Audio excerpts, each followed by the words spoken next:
Depois, à medida em que eu fui viajando e fui vendo a estupefação das pessoas diante do que estava acontecendo com um rapaz de 19 anos, que de repente ganhou uma consciência teológica, que arrumava coisa com coisa na cabeça, eu comecei a ler ávida e desesperadamente, e meu pai me empurrando para a filosofia clássica, depois para o existencialismo. Quando eu encontrei Søren Kierkegaard pela primeira vez, falei, encontrei meu irmão de leite.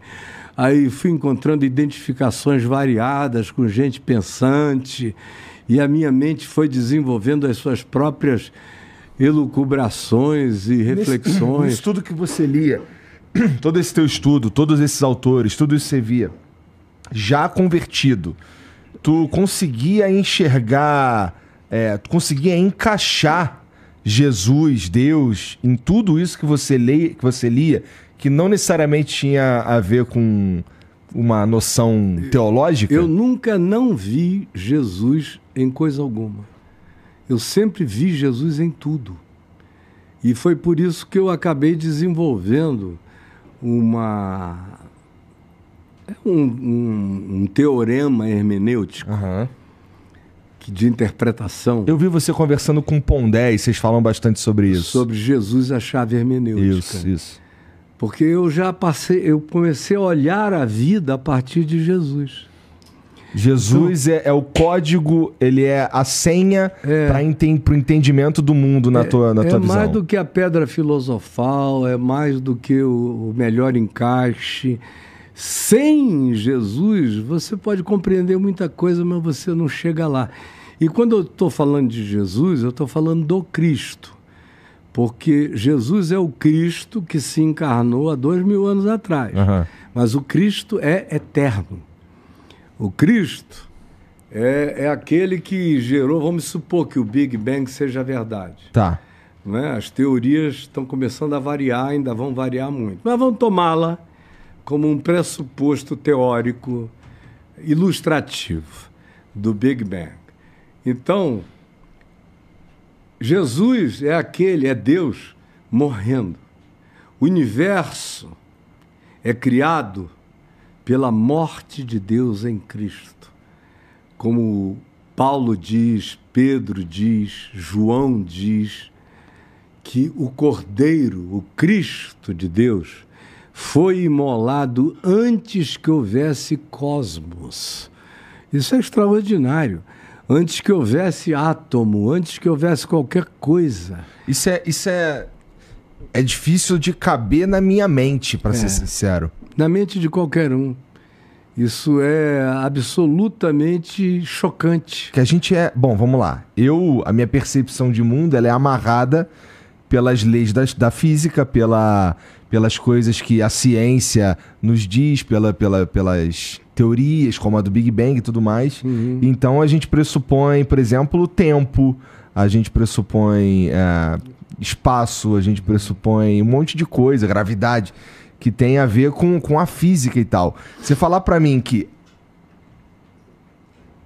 Deus é algo que é desde antes, desde sempre, e esse sempre é sempre, Mas tipo, antes do Big Bang, pra mim em qualquer perspectiva pela qual você veja, você vai se encurralar no mesmo lugar.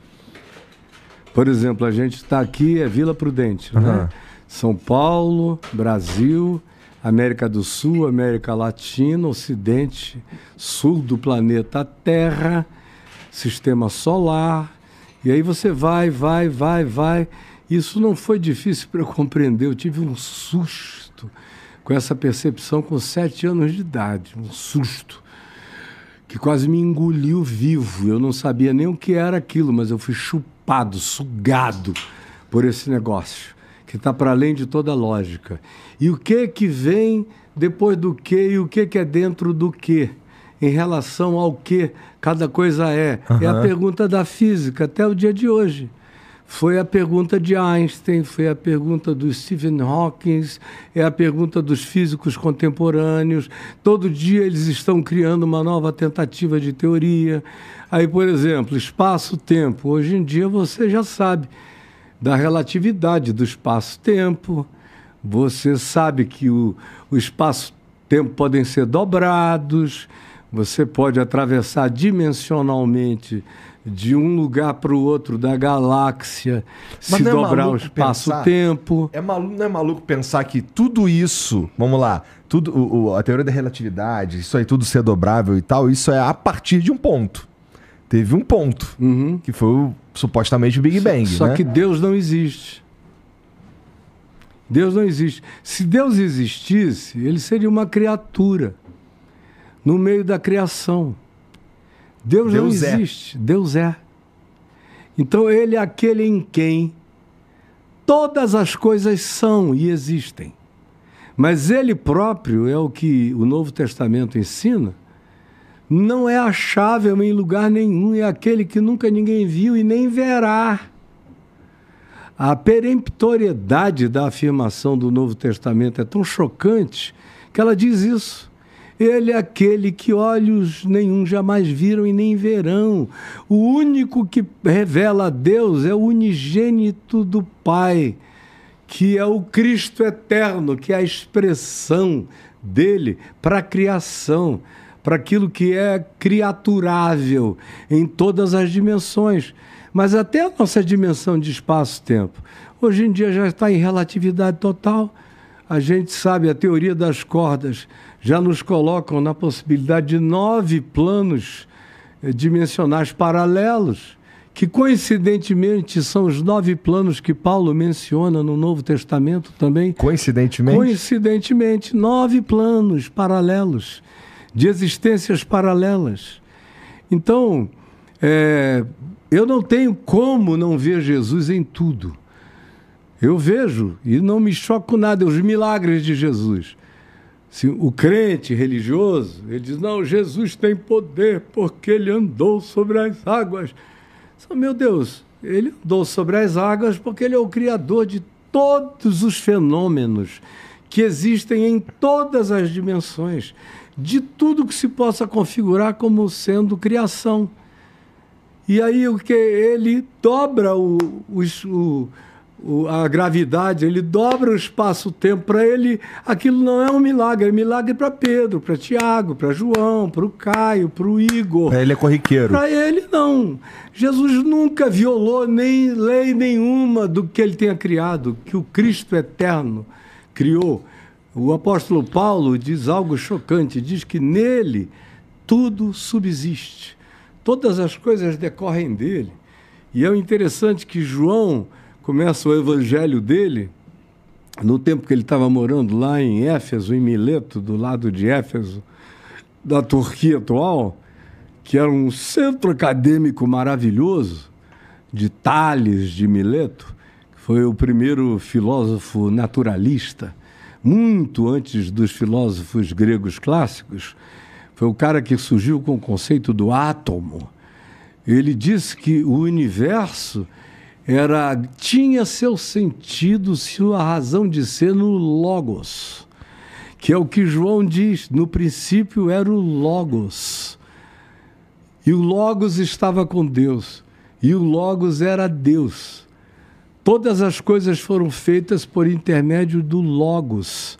E sem o Logos, nada do que foi feito se fez. Que na nossa tradução é o verbo, ou a palavra. Mas o Logos carrega um significado daquilo que intrinsecamente é a razão de ser de tudo que existe, sem o que nada existiria. Então não importa qual seja a dimensão para a qual você viaje, porque o espaço-tempo é uma das dimensõezinhas que a gente tem, com gravidade, sensação de espaço-tempo, tudo isso. Mas a gente tem na Bíblia, e é pena que os cristãos não entendam a Bíblia para além da semântica de 4.000 anos atrás, ou de 2.000 anos atrás, ficaram congelados na semântica de, no mínimo, 2.000 anos atrás, que é aquela que chama essas múltiplas criaturas bíblicas que aparecem em tudo, só chama de anjo, que significa mensageiro, carteiro, recadeiro. É um cara que vem de outra dimensão trazendo uma mensagem. Mas quando você vê as descrições daqueles caras, alguns têm aparência humanoide, outros não. Outros são olhos, são bolas cheias de olhos para dentro e para fora. Outros são seres com 4 faces. Outros são entes feitos de algo semelhante a um relâmpago, a uma energia relampejante. Outros são rodas girantes, uma dentro da outra, como em Ezequiel, igual um disco voador, com cambotas que pousam. Outros têm todos os tipos de definição daquilo que hoje a gente chama de OVNI, disso, daquilo, que é só um problema semântico.